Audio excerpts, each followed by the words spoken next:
Hi, it's Cathy here, your grief coach. I've been posting now on Substack, actually. I've been writing Substack articles for a couple of years and doing videos here on YouTube and posting them in Substack also since November 24.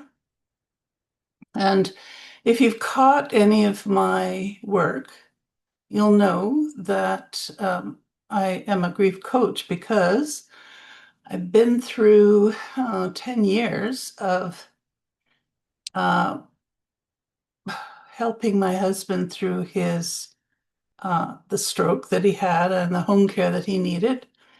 And then he died, and I had my own cancer therapy that I was dealing with through all of that. And then COVID happened, and I retired eventually. And I'm going to say in the last 4 years, I've been dealing with what is it like to be a widow? What is it to be now on my own? I'm not my husband's wife. I'm not my parents' child. I'm not my employer's staff person. What is life like here, living on my own in my own? I love this place that I'm in. This is my own place in a 55 plus building. It's been a challenge. It's been a struggle. And Father's Day is coming up in a couple of days. And as it happened, my husband died in the year that it was on Father's Day. Um, so it's kind of a double whammy for me on Father's Day coming up. One is my dad's been gone about uh, 12 years, I think. And my dad and I didn't weren't that close.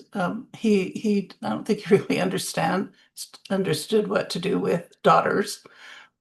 But he was a family man, and he certainly provided for us, made sure we were fed, clothed, and watered. And so even though we weren't very close and we lived in different provinces once I was married, I've come to understand him better as an adult from the perspective of my own adult years. But I really come to appreciate him as a man, family man, and all the qualities that he displayed for us and looking after us. And then the other issue, of course, is it's an anniversary of my husband's passing.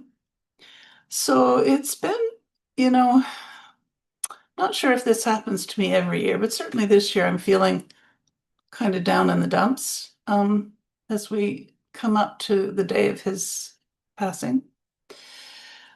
So I don't really have a lot to share with you today other than my own little history. And I have written my history and my investigation into and my working in the understanding of grief. Sometimes I say, I've been through it, so you don't have to. But sorry to tell you that we're all going to face grief of some kind from some cause at some point in our life. And so my mission really has been to share my wisdom, my understanding, using my own experience as an illustration of whatever point I'm talking about. And people said to me, well, why don't you put all that in a book? So I have. It's still in publishing process. It should be out in the next few weeks. It'll be on Amazon. It's called Please Don't Give Me Something More to Worry About. And it comes from a poem that came to me when I left my last oncologist appointment when she asked me if I wanted to have a brain scan done. I'm like, oh God, I've been poked and prodded enough as it is and been through all kinds of therapies and horrible, yeah, the treatment's worse than the disease, maybe. I mean, it is cured and I am cancer free, which is a wonderful thing. I also have a legacy of treatment still with me. But anyway, all that story is in my book, and my understanding, the understandings that I've come to at this stage in my career, and working with people who are grieving, So that will be available in print, in ebook, and working on an audiobook. I've also written two journals to go along with it, one for the left hand and one for the right hand, because, us left-handed people need to have some consideration of our issues as well. And then I'm in earlier stages of publication is a book about fatigue because I have struggled a lot with the fatigue from all that I've been through and the legacy of my chemotherapy. And so I thought that would make a useful book for people who themselves are struggling with fatigue. And my hope is that I've been through all of this to help you understand what you're going through or what you might be going through or perhaps what someone around you is going through, because, we're all working together. We're all walking each other home, as it goes, as the saying goes. So I just wanted to share all that with you. Please look at my website, letstalktogether.ca.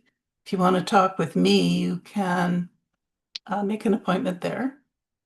And I'm expanding my coaching services to really broader life issues, not simply grieving. That is a huge life issue. Uh, but we all deal with many other things, so goals and objectives we want to accomplish. And sometimes it just really, really helps to have an outsider help us walk through those ideas and concepts and blockages and all those things that we struggle with to take the next step in our life. So that is my contribution for this week. Be well.